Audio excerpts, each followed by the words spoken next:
Hi everybody, today on Home Economics I want to talk about some alternatives to preserving too much produce. Most people know about home canning and pickling, and it's very big and popular today to do fermentations like sauerkraut and kimchi and other types of relishes. Another way people used to preserve their excesses of fruit was to make cordials and fruit infused liquors. So I did a little bit of experimentation this week myself. There's multiple ways you can go about making fruited wines. Sometimes you use carboys with fermentation locks and yeasts, and sometimes you have a distiller, sometimes you just infuse them with honey and liquor. And that is the latter choice, what I did, because it takes the least amount of specialty tools. Because I believe in folk remedies and folk medicine and folk magic, and my favorite definition of what folk traditions are is it's by folks, for folks, with what folks have around. So what I have around is we had old bottles that my mom had used for making tinctures with. She had used some Cascadian vodka.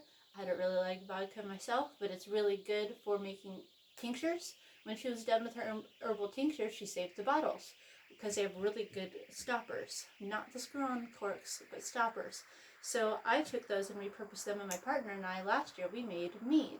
And that was a several-month process, and it was delicious. And we still have a few bottles left, but from that we've repurposed the bottles yet again, because I was raised with the whole recycle, reuse, as much as you can with everything type of mentality. So these bottles just keep giving. Praise be.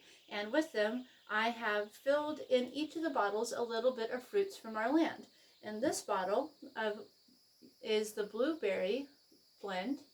And then I added just straight blueberries that were picked and rinsed, and put in, all the stems and everything pulled off.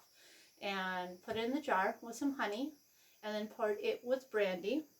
And then I did similarly with blackberries. Picked them, rinsed them, put them in the jar, added some honey, and then added brandy to fill.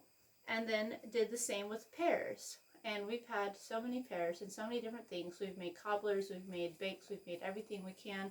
And now I'm moving on to making cordials. So I cut up the pear pieces small. These are the only ones of the fruits that I actually cut up. The others I just left as they were. And again, I added some honey. And there's no exact measure on this. I went to the dump some of method, and with that I just used however much fruit I had. There was a little bit of blueberries, there was a lot of blackberries, and a moderate amount of pears. And then just added a good liberal several dollops of honey. I had used the bottom of old bottles. It had gotten kind of crystallized, and I just did a hot water bath and a bowl of water underneath them, and soaked the honey jar inside of the bowl of water to loosen it up. And then I poured them in, and now it's just a matter of shaking and shaking, and then letting it sit, and then shaking and letting it sit, and just let it stew until it does its thing, and checking on it regularly. Some people have different ideas of how long that should last. I'm going to experiment with it and see how long it takes. I'll check it in a week, and then I'll check it in a moon cycle, and then see every day, just shake it a little bit. And it's already from day one been taking color. As you can probably see, this is no longer the color of brandy, and because this is how golden it was, So with that, I'm going to wrap up. The only other thing I did was I took some little decorative flourish by adding some paper, tissue paper decor, and covered it. I used some Elmer's sparkle glue as a base, and then covered it with Mod Podge. And that's all I need to do to repurpose old bottles with new labels. So not only an arts and craft project, but a home cooking project.